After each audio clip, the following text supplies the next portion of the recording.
विलिप जी। प्रतिभा जी नमस्ते। माननीय प्रधानमंत्री जी नमस्कार।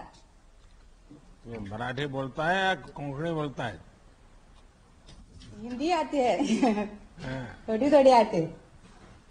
अच्छा प्रतिभा जी बताइए कि आप कितनी फसलों की खेती करती हैं? मुझे बताया 5 गया एकड़। कि आप किसी खास पद्धति का इस्तेमाल करती हैं। जरा मुझे भी उत्सुकता हो गई, जरा समझो आप क्या करती हैं। प्रधानमंत्री जी मैं मिश्रित खेती करती हूँ। इसमें नारियल, काजू, सुपारी, केले आदि शामिल हैं। इसके साथ मैं श्री पद्धति से चावल की भी खेती करती हूँ, जिसमें कम खर्च में अच्छी पैदावार होती है। अच्छा प्रतिभा जी ये बताइए कि आपको पीएम किसान योजना के जरिए ये जो 2-2 हजार रुपये मिलते हैं उसका आपके कितना लाभ होता है, कितना उपयोग होता है? इस योजना से राशि से मैं बीज, खाद, कीटनाशक लाने में खर्च करती हूँ। इस योजना से मुझे बहुत लाभ हुआ। तो प्रताप जी आप हिंदी कैसे बोल लेती है? वहाँ आपके यहाँ तो सब कोंकणी बोलते हैं। हाँ, कोंकणी बोल रहे हैं। हिंदी फिल्में देखती होगी आप? देखती है और स्कूल में पढ़ लिखा। हाँ, तो हिंदी स्कूल हिंदी में टीवी हिंदी सीरियल हिंदी देखती थोड़ी। हैं? हाँ, और बच्चों को भी पढ़ाते हैं। अच्छा बच्चों घर को में। पढ़ाती है? हाँ। हाँ, बच्चों को। अच्छा बच्चे क्या पढ़ते हैं अभी? अभी 2 की शादी हुई और इसने एक ने टीवाई किया था, दूसरी 10th, तीसरी 12th हो गई यानी ये टीवाई है। आप छोटी है लड़की। इतने सारे खेती के प्रयोग करती हैं तो बाकी किसान देखने के लिए आते हैं? क्या आप करती हैं, कैसे करती हैं? एक साथ एक ही जमीन पे इतनी चीजें एक साथ करती हैं आप? नहीं, मेरा पति भी मुझे हाथ बढ़ाता है और बच्चे भी बढ़ाते हैं और मजदूर भी थोड़े लेते हैं। नहीं अड़ोस पड़ोस के लोग आते हैं देखने के लिए और खेत किसान आते हैं देखने? आते हैं। हाँ, तो वो लोग पूछते हैं कि आपने ये कमाल कैसे कर दिया? और उसको मालूम है। हाँ। उसने हमको एग्रीकल्चर में सब उसका ट्रेनिंग दिया था। अब सब लोग ऐसी श्री पद्धति में करते हैं। प्रतिभा जी सबसे पहले तो आपको बधाई कि आप इतनी तरह की फसल उगाती हैं। इसमें धन्यवाद बहुत मेहनत प्रधानमंत्री जी। लगती है, हाँ। फसलों का ध्यान रखना पड़ता है। आप ये सारे काम बहुत ही बखूबी कर रही हैं। प्रतिभा जी जब हमने पीएम किसान योजना शुरू की तो कहा जाता था कि इस रकम में किसान का क्या भला होगा। आज आपने बता दिया कि हमारे किसान इन रकम का कितना अच्छी तरह से इस्तेमाल कर रहे हैं। मेरी आपको बहुत शुभकामनाएं और आपके बच्चे पढ़ लिख करके बहुत आगे जाएं, ये मेरे उनको आशीर्वाद हैं। आपको मेरे हृदय से प्रणाम। धन्यवाद। धन्यवाद श्रीमती प्रतिभा जी। माननीय प्रधानमंत्री जी को बताते हुए बहुत हर्ष हो रहा है कि आज ही के दिन गत वर्ष आपने कृषि अवसंरचना कोष AIF योजना शुरू की थी। आज उसके पूरे 1 वर्ष हो रहे हैं। अब मैं महाराष्ट्र के श्री देवेंद्र दानेश्वर दपेदकर को आमंत्रित करूंगा जो कृषि अवसंरचना कोष के लाभार्थी हैं। इस योजना के तहत श्री देवेंद्र जी द्वारा महाराष्ट्र में आम और केला पकाने का कक्ष स्थापित किया है। श्री देवेंद्र जी। देवेंद्र जी नमस्कार। नमस्कार। बताइए क्या करते हैं आप? बेसिकली मैं एक फार्मर हूँ, मैंगो प्रोड्यूसर हूँ। मैं आम प्रोड्यूस करता हूँ और आम अभी ये प्रोजेक्ट के वजह से मैं आम पहले 14-15 दिन लगते थे, अभी ये प्रोजेक्ट की वजह से मैं 4-5 दिन में आम पका लेता हूँ। यानी ऑर्गेनिक वे है कि वो कार्बाइड का उपयोग करते हैं? नहीं नहीं, पूरी तरह से ऑर्गेनिक है, साइंटिफिकली प्रूवन है और कोई हानिकारक नहीं शरीर के लिए। आपकी पढ़ाई क्या हुई Devendra ji? Diploma in civil engineering.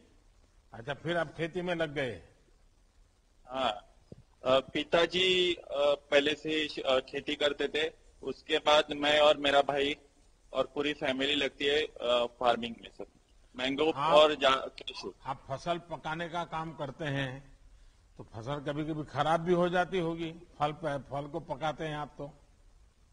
हाँ होती थी, पहले होती थी। जो हम पकाते थे तो उस टाइम थोड़ा सा यानी 20-30% खराब होने का चांसेस था। लेकिन अभी ये राइपनिंग चेम्बर्स की वजह से क्या हुआ, उसमें 28 to 30 डिग्री का टेम्परेचर मेंटेन रहता है, तो उसमें स्पॉन्जी टिश्यू का जो इश्यू रहता है एक्सेसिव टेम्परेचर की वजह से वो बिल्कुल चला गया।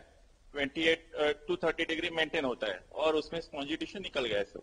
तो आपके किसानों को मालूम है कि अब लोग ये कार्बाइड के द्वारा पकाए हुए फल खाना पसंद नहीं करते हैं, ऑर्गेनिक वे में पके हुए फल खाना पसंद करते हैं, और इसलिए उनको पैसे ज्यादा मिलते हैं क्या किसानों को? हाँ बिल्कुल। अभी समझो हमने खुद का अभी प्रोडक्ट बना दिया। अभी मैंने क्या किया है, मार्केट बना दिया। मेरा जो ब्रांड है उसका नाम लग दिया श्री विश्वेश्वर मैंगोज, और उसके ऊपर मैं लिख सकता हूँ कि साइंटिफिकली प्रूवन ऑर्गेनिक राइपन, ऐसे लिख सकता हूँ। और जो क्या है अभी जो इसमें राइपनिंग चेम्बर में पकाते हैं वो आम एकदम गुड क्वालिटी का निकलता है, तो उसमें जो विष जो होता है कार्बाइड की वजह से वो होता नहीं है, और यानी पूरा हानिकारक नहीं है, एकदम सेफ है। देवेंद्र जी, ये बताइए कि आपके मन में ये विचार कैसे आया कि आप ये फल पकाने का प्रोजेक्ट शुरू करें? सर ये एक प्रॉब्लम आया था। अभी देखो कोविड का पीरियड आ गया, कोविड की वजह से मंडियां बंद रही, तो अभी करने का क्या? तो एग्रीकल्चर डिपार्टमेंट ने रत्नागिरी में से बहुत अच्छा काम किया। उन लोगों ने हम फार्मर लोगों का जो फोन नंबर्स वगैरह है वो डिस्ट्रीब्यूट किया हाउसिंग सोसाइटी में, तो उसकी वजह से हाउसिंग सोसाइटी की उधर से हमको फोन आना शुरू हो गए कि हमको आम चाहिए करके, लेकिन उनको आम पका के चाहिए था। तो हमको उस वक्त मेरे पास राइपनिंग चेम्बर नहीं था, तो मैं दूसरी जगह जाता था पकाने के लिए, या अपने यहाँ लगा लेता था आड़ी, तो उसमें 10-15 दिन लगते थे, तो मेरे को टाइम कंज्यूमिंग लग रहा था। तो सोचा चलो अपना राइपनिंग चेम्बर हो सके, तो मैं खुद बैंक ऑफ इंडिया मारुति मंदिर को मिला। उन्होंने बोला कि मेरे को अभी ऐसा ऐसा करने का है राइपनिंग चेम्बर, तो बोले कि एग्रीकल्चर इंफ्रास्ट्रक्चर करके एक स्कीम है, उसमें आप ये कर सकते हैं प्रोजेक्ट। तो मैं प्रोजेक्ट कर सका और मेरे को फायदा भी हो गया। अच्छा, आपने कितना लोन लिया था? आपको ये लोन मिलने में कोई दिक्कत तो नहीं आई? किसी से कोई नहीं। बीच में बिचौलिया कटमनी मार तो नहीं गया ना? नहीं बिल्कुल नहीं। 16 लाख का टोटल लोन था और मैं कोई प्रॉब्लम भी आई नहीं। जैसे मैं बैंक में गया तो बैंक ने मेरे को खूब अच्छी तरह से कोऑपरेट किया। उन्होंने 2 हफ्ते में मेरा लोन सैंक्शन कर दिया और पोर्टल में भी उन्होंने भर दिया। सर देवेंद्र जी, आप इंजीनियर हो गए और खेती में वापस आ गए, तो माताजी पिताजी को थोड़ा नाराजगी तो हुआ होगा शुरू में? पिताजी तो मेरे नहीं है, लेकिन माताजी मेरे को पहले से बोलती है खेती करो खेती करो। तो वो भी उसकी माँ की भी मेरी बैकग्राउंड है, वो खेती की है, तो उन्होंने पहले से प्रमोट किया। पहले मेरे को ही जाने का था इंजीनियरिंग में, लेकिन मैं ही ऐसे खेती में। आपने अपनी माताजी की इच्छा पूरी कर दी। बराबर सर। देवेंद्र जी, देखिए, ये आप एक उदाहरण है कि जब एक किसान खुद ही उद्यमी बनता है और जब पढ़ा लिखा नौजवान खेती में आता है तो कितना बड़ा बदलाव आ सकता है। आज आप अपने प्रोजेक्ट के जरिए ना सिर्फ अपने परिवार का बल्कि अपने साथी किसानों का भी एक प्रकार से भला भी कर रहे हैं और उनके अंदर कुछ करने की भावना भी जगा रहे हैं। देवेंद्र जी, आपने बताया कि आपको लोन कितनी आसानी से मिल गया। आज से 6-7 पहले तो गरीब किसानों को लोन मिलने में कितनी दिक्कत आती थी वो सब जानते हैं। हमारी कोशिश है कि हमारे किसानों को पैसों की, संसाधनों की किसी तरह की कमी ना हो। हम इसी प्रयास में लगे हैं। चलिए देवेंद्र जी, आपको बहुत शुभकामनाएं और आपका माताजी को भी बहुत प्रणाम, जिन्होंने आपको ये संस्कार भी दिए, शिक्षा भी दी और आपको खेती के काम में फिर से लगा दिया। आपकी माताजी को भी मेरा प्रणाम।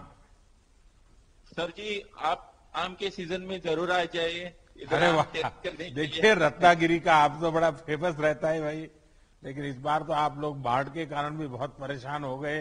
बारिश ने भी बहुत आपको हैरान कर दिया, लेकिन आपके निमंत्रण के लिए बहुत धन्यवाद आपका।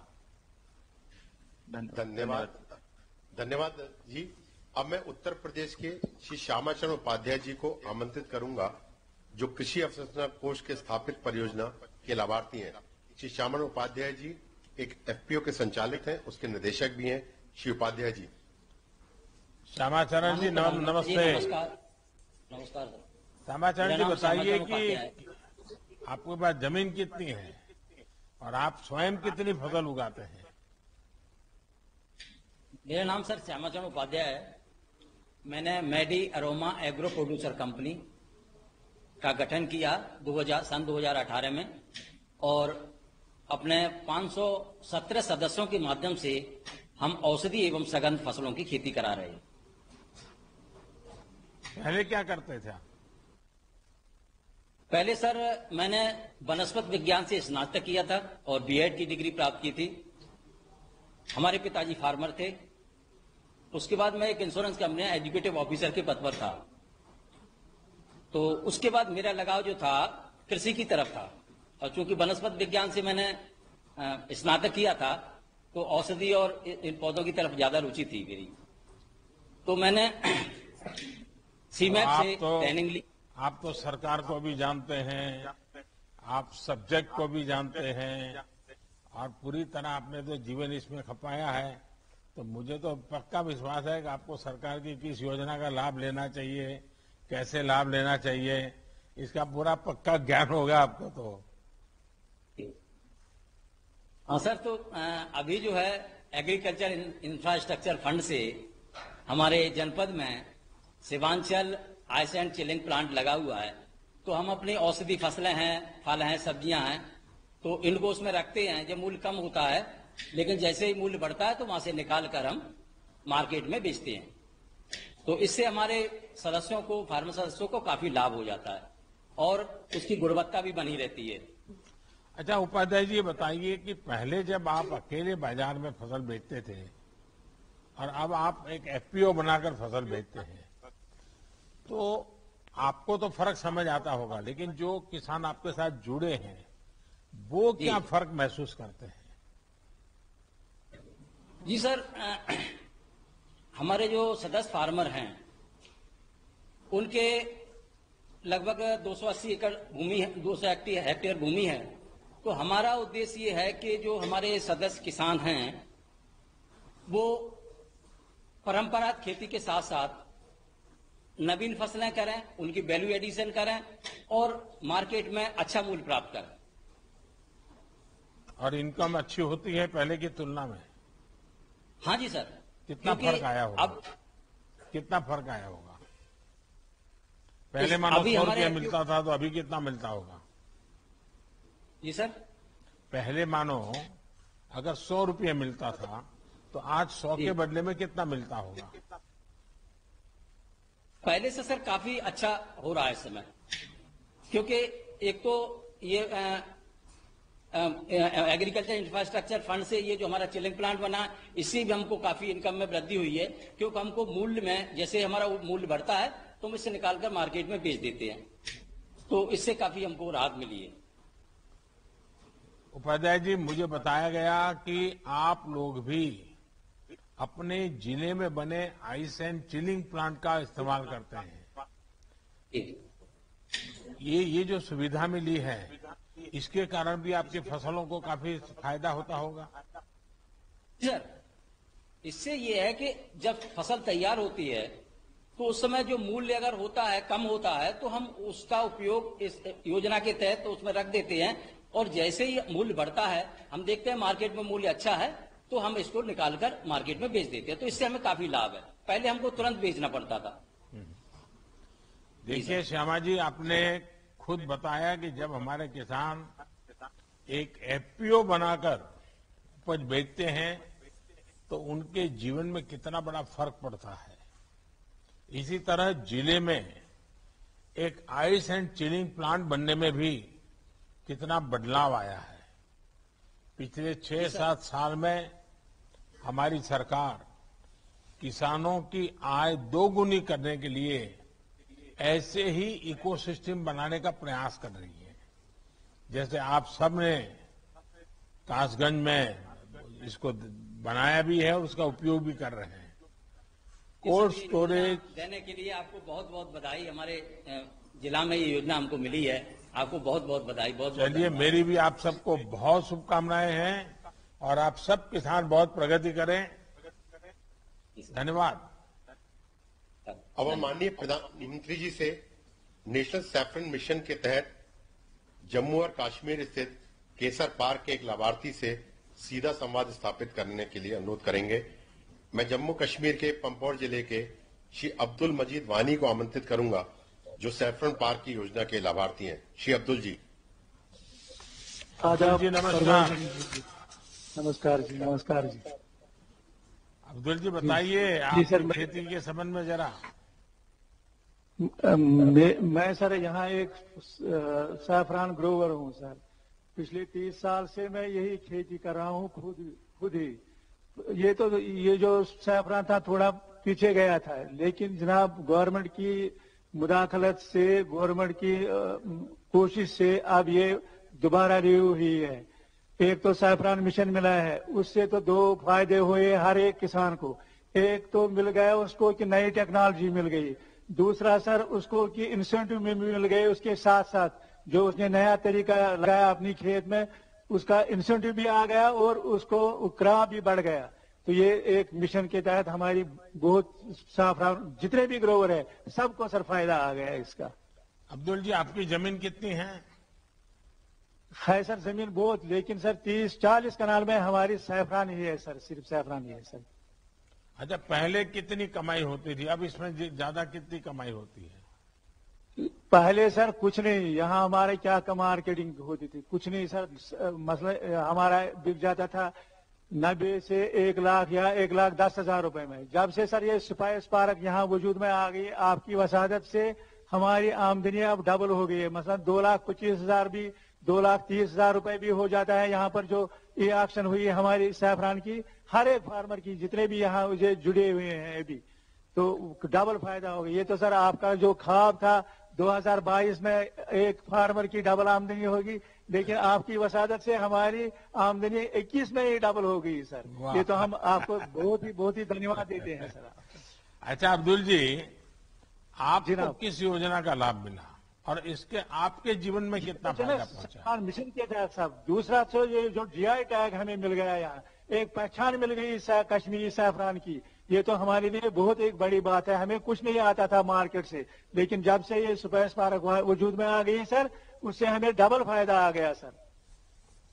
चलिए अब्दुल जी, आपने तो मुझे बताया कि आपकी उपज में भी बहुत फर्क आया है और 2022 में जो इनकम डबल होनी थी वो 21 में ही हो गई। मजीद जी, आपने बताया कि आपकी उपज में करीब 2 गुनी वृद्धि हो गई है और आप 1 हेक्टेयर में ज्यादा और अच्छी गुणवत्ता वाली फसल उगा पा रहे हैं। हमारा भी यही प्रयास है कि कश्मीर से कन्याकुमारी तक और कच्छ से लेकर के कामाख्या तक देश के किसानों की आय बढ़े। कश्मीर में केसर पार्क खोलने के पीछे भी यही भावना थी कि किसानों को तकनीक का फायदा मिल सके, जिससे हमारे कश्मीर के केसर की महक पूरी दुनिया में फैले। और आप लोग जो मेहनत कर रहे हैं उसका रंग लगा अब बराबर आ रहा है। मेरी आप सब केसर के किसानों को मेहनत की सर, गवर्नमेंट ने भी किया था, डिपार्टमेंट ने भी मेहनत की, तभी हम कामयाब हो गए इस बार। चलिए, मैं आपका बहुत आभारी हूं। हम सब मिलकर के करेंगे और फिर से एक बार दुनिया में भारत के केसर का रंग और सुगंध दोनों पहुंचाएंगे। बहुत बहुत धन्यवाद। मुबारक जनाब, मुबारक मुबारक मुबारक साहब। अब माननीय प्रधानमंत्री जी बागवानी योजना के तहत उत्तराखंड स्थित एक लाभार्थी किसान से सीधा संवाद स्थापित करेंगे। अब मैं उत्तराखंड के टिहरी गढ़वाल जिले के श्री सुशांत उनियाल जी को आमंत्रित करूंगा, जो ढींगरी मशरूम उगाते हैं। श्री सुशांत जी। सुशांत जी नमस्ते। सर नमस्कार। सुशांत जी, मुझे बताया गया कि दिल्ली की प्राइवेट कंपनी में आप काम करते थे और ये सब छोड़ छाड़ करके आप फिर पहाड़ों में चले गए और खेती करने का विचार आपको आया, ये कैसे हुआ? सर इसका सबसे बड़ा कारण तो एक आप ही रहे हैं सर। आप पिछली बार जब उत्तराखंड आए थे तो आपने कहा था कि उत्तराखंड का पानी और उत्तराखंड की जवानी उत्तराखंड के काम नहीं आती sir.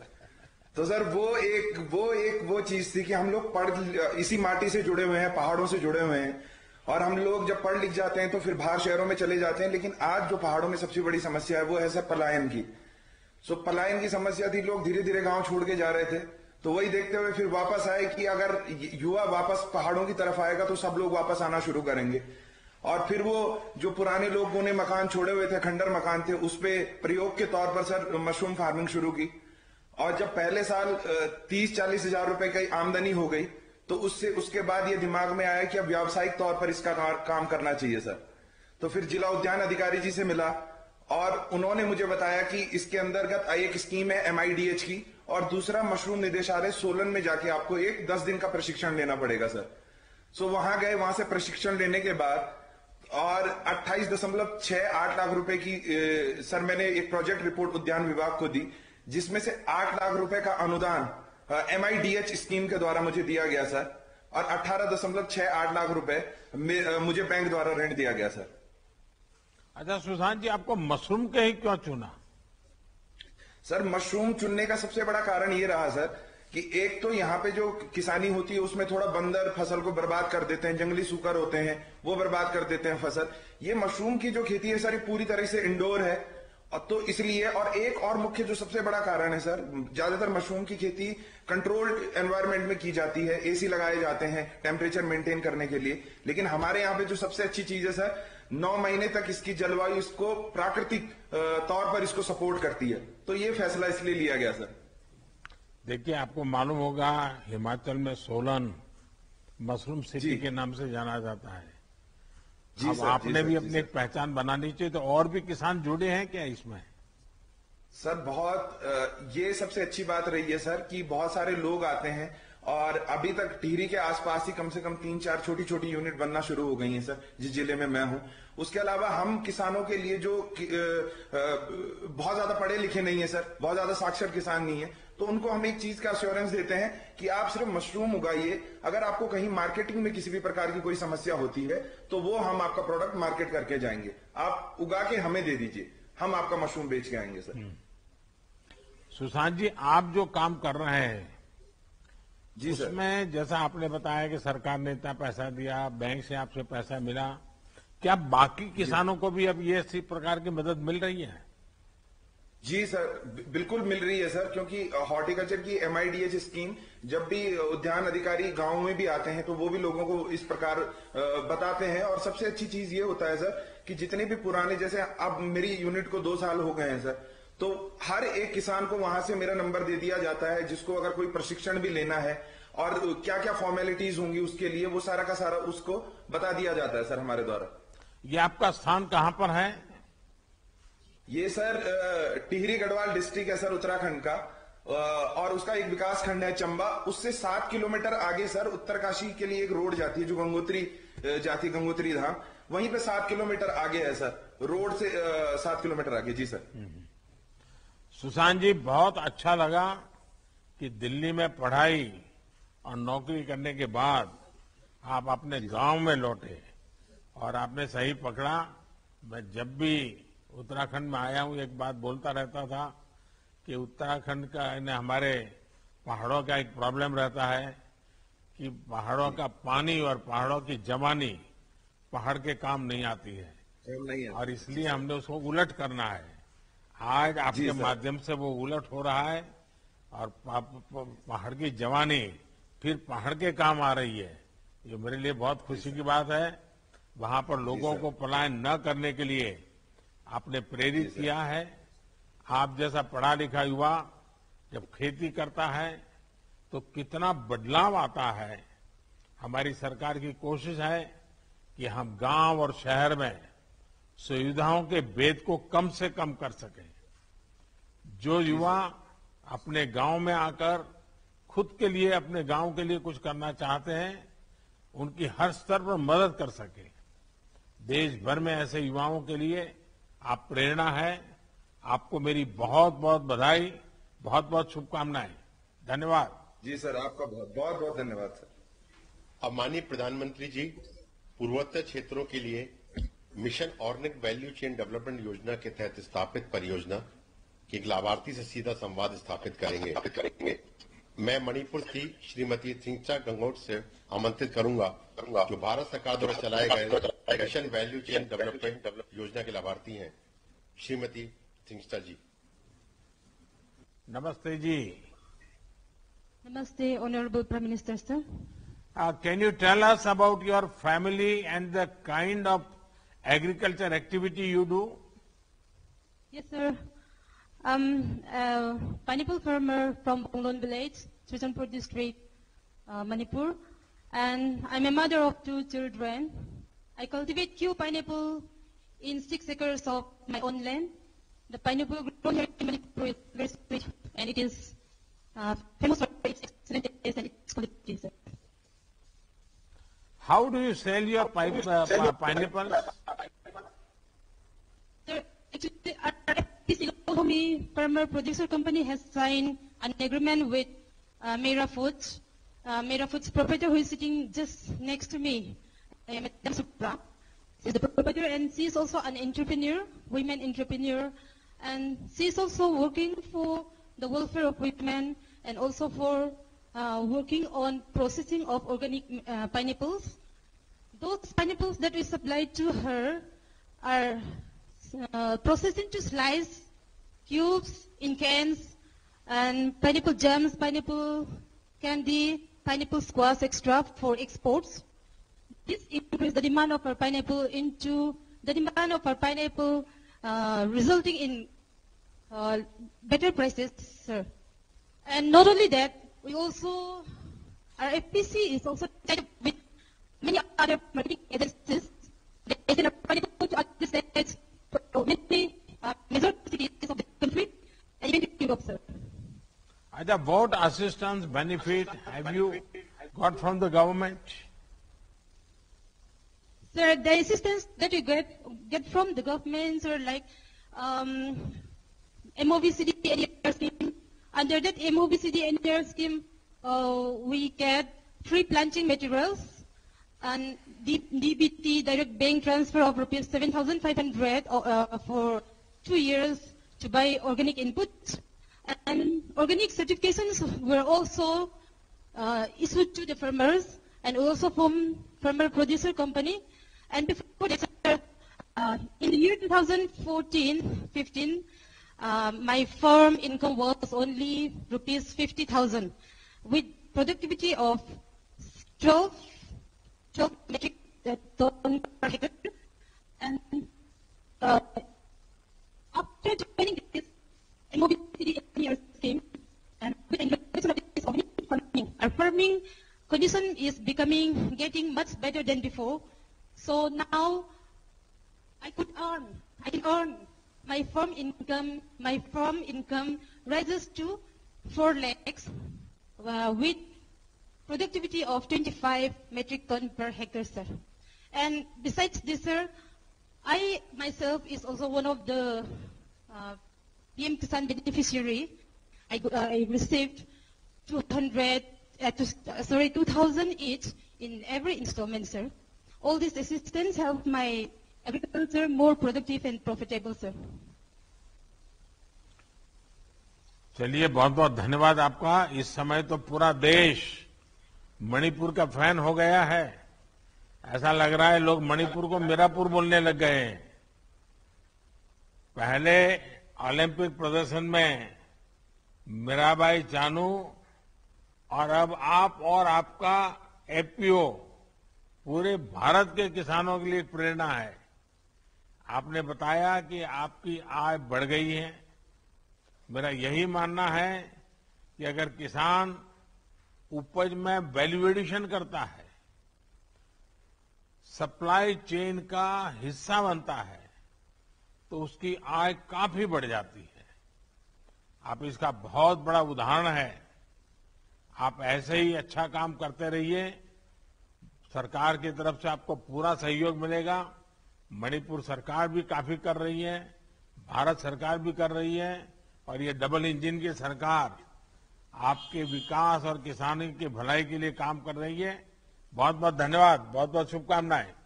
Thank you sir for the introduction, sir. Before we wind up, I would like to take the honor of inviting you to visit and visit our farm.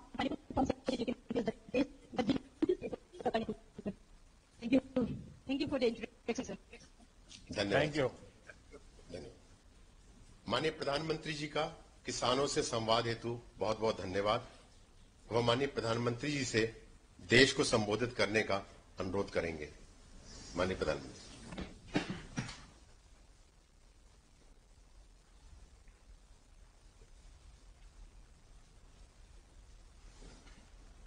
नमस्कार जी। पिछले कई दिनों से मैं सरकार की अलग अलग योजनाओं के लाभार्थियों से चर्चा कर रहा हूं। सरकार ने जो योजनाएं बनाई हैं, उनका लाभ लोगों तक कैसे पहुंच रहा है, ये और बेहतर तरीके से हमें पता चलता है। जनता जनार्दन से डायरेक्ट कनेक्शन का यही लाभ होता है। इस कार्यक्रम में उपस्थित केंद्रीय मंत्रिमंडल के मेरे सभी सहयोगीगण, देश भर के अनेक राज्यों से उपस्थित आदरणीय मुख्यमंत्रीगण, लेफ्टिनेंट गवर्नर और उप मुख्यमंत्रीगण, राज्य सरकारों के मंत्री, अन्य महानुभाव, देश भर से जुड़े किसान और भाइयों और बहनों, आज देश के लगभग 10 करोड़ किसानों के बैंक खाते में 19,500 करोड़ रुपए के से भी अधिक ये रकम सीधी उनके खाते में ट्रांसफर हो गई है। और मैं देख रहा हूं कई अपने मोबाइल में चेक कर रहे हैं आया क्या, और फिर एक दूसरे को ताली दे रहे हैं। आज जब बारिश का मौसम है और बुआई भी जोरों पर है, तो ये राशि छोटे किसानों के बहुत काम आएगी। आज 1 लाख करोड़ रुपए के कृषि ट्रांसफर इंफ्रास्ट्रक्चर फंड को भी 1 साल पूरा हो गया है। इसके माध्यम से हजारों किसान संगठनों को मदद मिल रही है। भाई और बहनों, सरकार किसानों को अतिरिक्त आय के साधन देने के लिए, नई नई फसलों को प्रोत्साहित करने के लिए पूरी तरह प्रतिबद्ध है। मिशन हनी बी ऐसा ही एक अभियान है।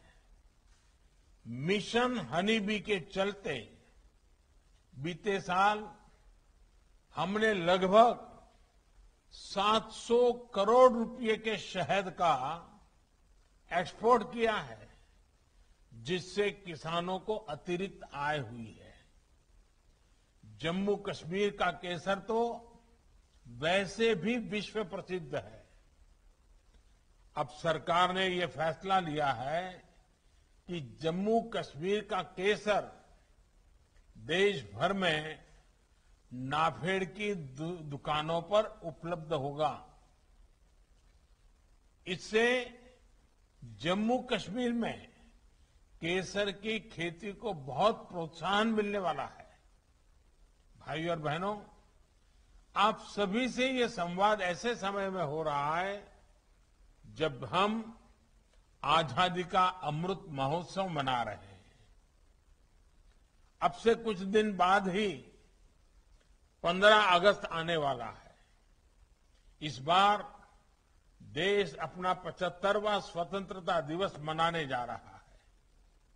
ये महत्वपूर्ण पड़ाव हमारे लिए गौरव का तो है ही, ये नए संकल्पों, नए लक्ष्यों का भी एक बहुत बड़ा अवसर है।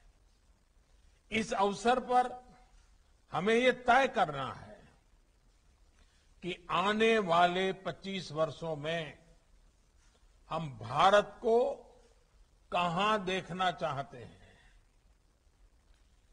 देश जब आजादी के 100 वर्ष पूरा करेगा 2047 में, 2047 में, तब भारत की स्थिति क्या होगी, ये तय करने में हमारी खेती, हमारे गांव, हमारे किसानों की बहुत बड़ी भूमिका है।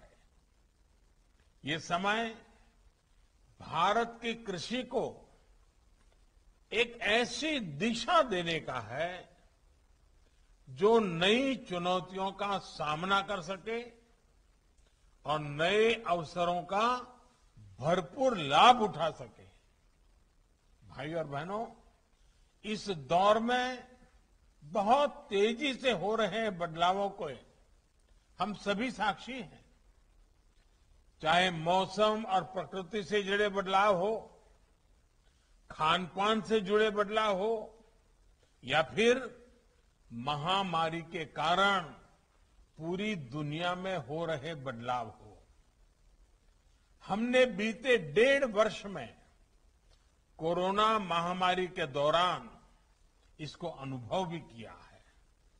इस कालखंड में देश में ही खान पान की आदतों को लेकर बहुत जागरूकता आई है। मोटे अनाज की, सब्जियों और फलों की, मसालों की, ऑर्गेनिक उत्पादों की डिमांड अब तेजी से बढ़ रही है। इसलिए भारतीय कृषि, उसको भी अब इसी बदलती आवश्यकताओं और बदलती मांग के हिसाब से बदलना ही है। और मुझे हमेशा से विश्वास है कि हमारे देश के किसान इन बदलावों को जरूर आत्मसात करेंगे। साथियों, इस महामारी के दौरान भी हमने भारत के किसानों का सामर्थ्य देखा है। रिकॉर्ड उत्पादन के बीच सरकार ने भी प्रयास किया है कि किसानों की परेशानी कम से कम हो। सरकार ने खेती और इससे जुड़े हर सेक्टर को बीज, खाद से लेकर अपनी उपज को बाजार तक पहुंचाने के लिए हर संभव प्रयास किए हैं, उपाय किए हैं। यूरिया की सप्लाई निर्बाध रखी, डीएपी जिसके दाम अंतर्राष्ट्रीय बाजार में इस कोरोना के चलते कई गुना बढ़ गए, उसका बोझ भी हमारी सरकार ने किसानों पर पड़ने नहीं दिया। सरकार ने तुरंत इसके लिए 12,000 करोड़ रुपए का इंतजाम किया। साथियों, सरकार ने खरीफ हो या रबी सीजन, किसानों से एमएसपी पर अब तक की सबसे बड़ी खरीद की है। इससे धान किसानों के खेतों में लगभग 1,70,000 करोड़ रुपए और गेहूं किसानों के खाते में लगभग 85,000 करोड़ रुपए डायरेक्ट पहुंचे हैं। किसान और सरकार की इसी साझेदारी के कारण आज भारत के अन्न भंडार भरे हुए हैं। लेकिन साथियों, हमने देखा है कि सिर्फ गेहूं, चावल, चीनी में ही आत्मनिर्भरता काफी नहीं है, बल्कि दाल और तेल में भी आत्मनिर्भरता बहुत आवश्यक है और भारत के किसान ये करके दिखा सकते हैं।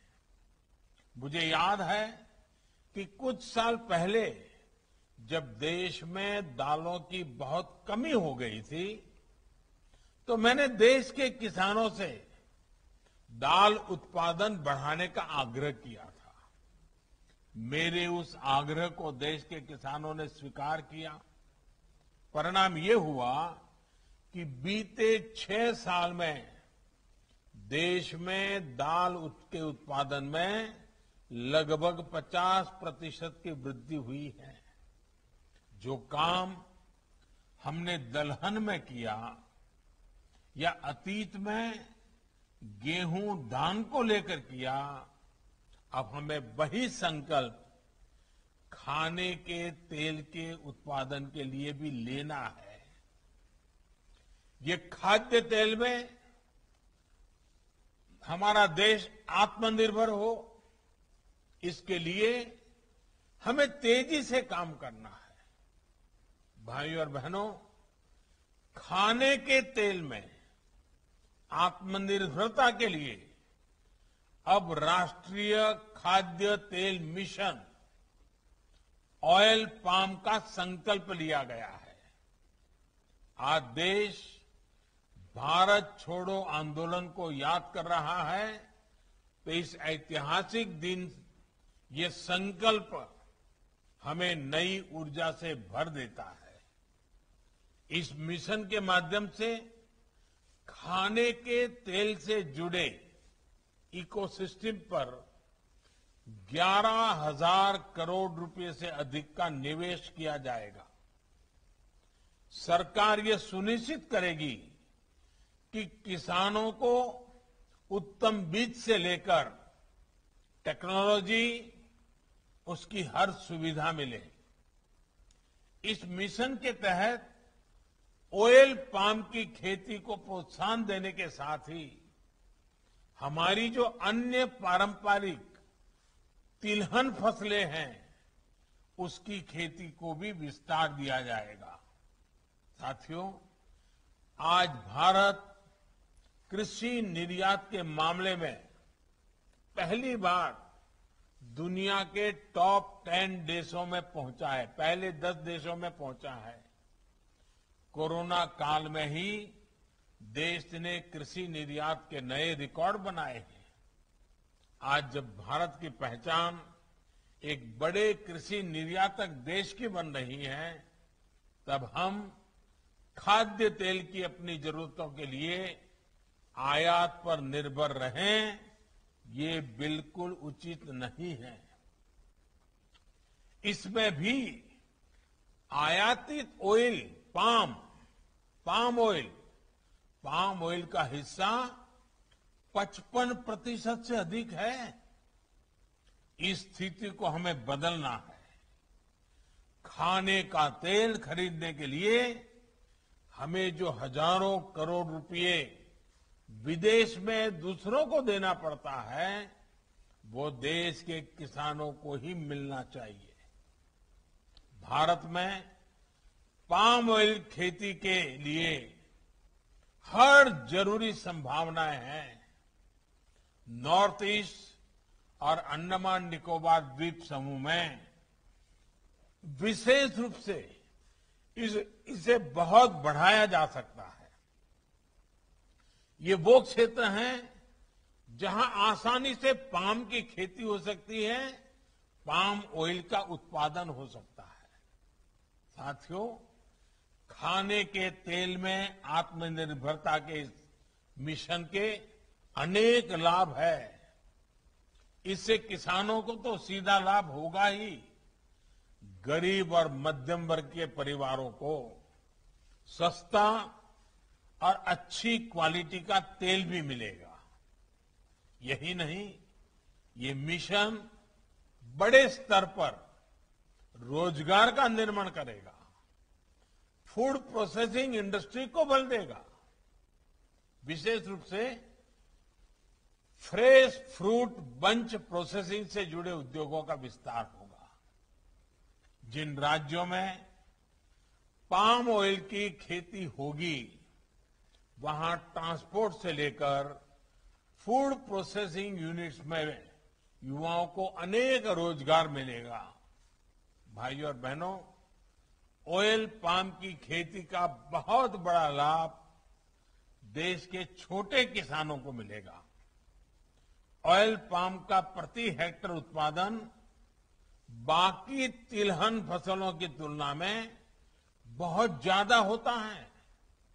यानी ऑयल पाम मिशन से बहुत छोटे से हिस्से में ज्यादा फसल लेकर छोटे किसान बड़ा मुनाफा कमा सकते हैं।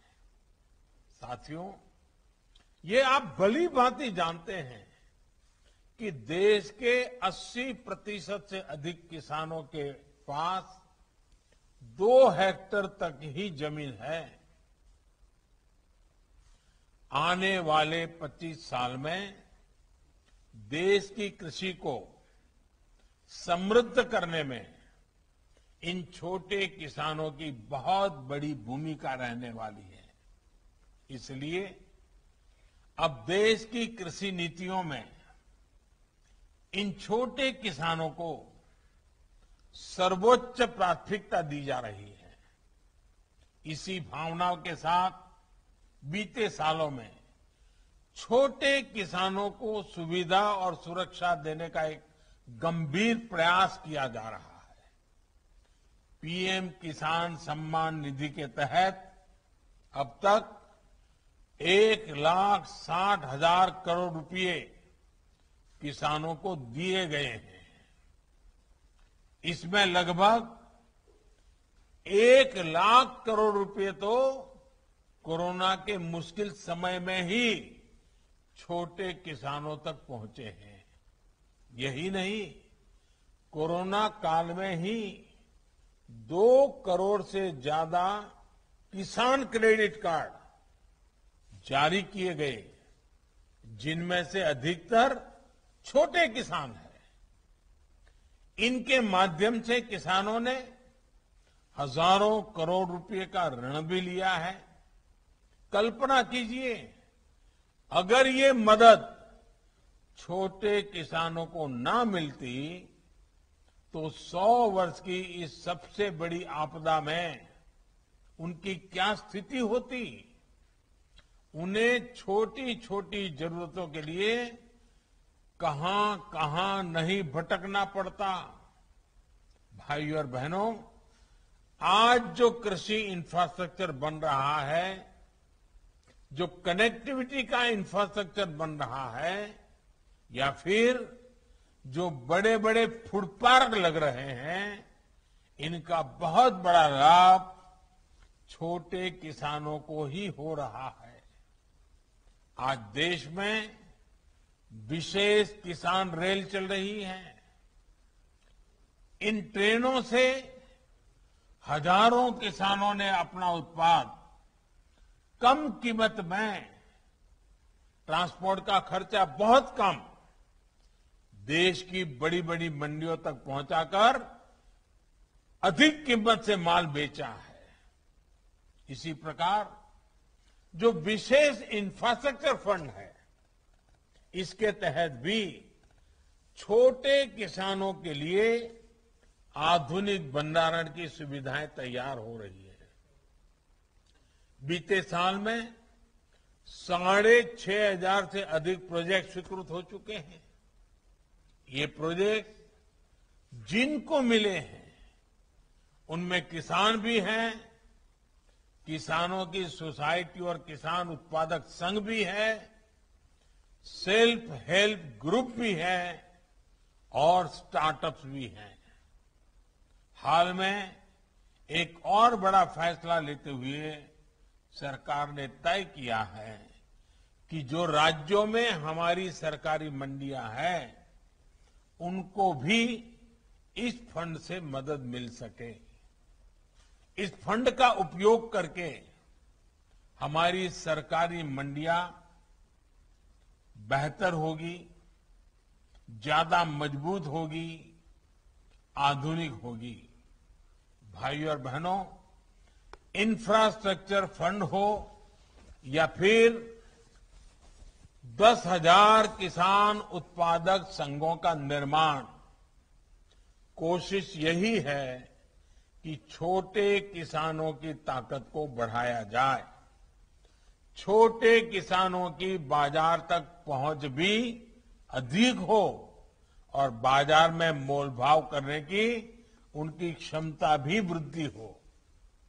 जब एफपीओस के माध्यम से सहकारी तंत्र से सैकड़ों छोटे किसान एकजुट होंगे तो उनकी ताकत सैकड़ों गुना बढ़ जाएगी। इससे फूड प्रोसेसिंग हो या फिर निर्यात, इसमें किसानों की दूसरों पर निर्भरता कम होगी। वो स्वयं भी सीधे विदेशी बाजार में अपना उत्पाद बेचने के लिए स्वतंत्र होंगे। बंधनों से मुक्त होकर ही देश के किसान और तेजी से आगे बढ़ सकेंगे। इसी भावना के साथ हमें आने वाले 25 साल का एक संकल्प को सिद्ध करना है। तिलहन में आत्मनिर्भरता के मिशन में हमें अभी से जुट जाना है। एक बार फिर पीएम किसान सम्मान निधि के सभी लाभार्थियों को मेरी बहुत बहुत शुभकामनाएं, बहुत बहुत धन्यवाद।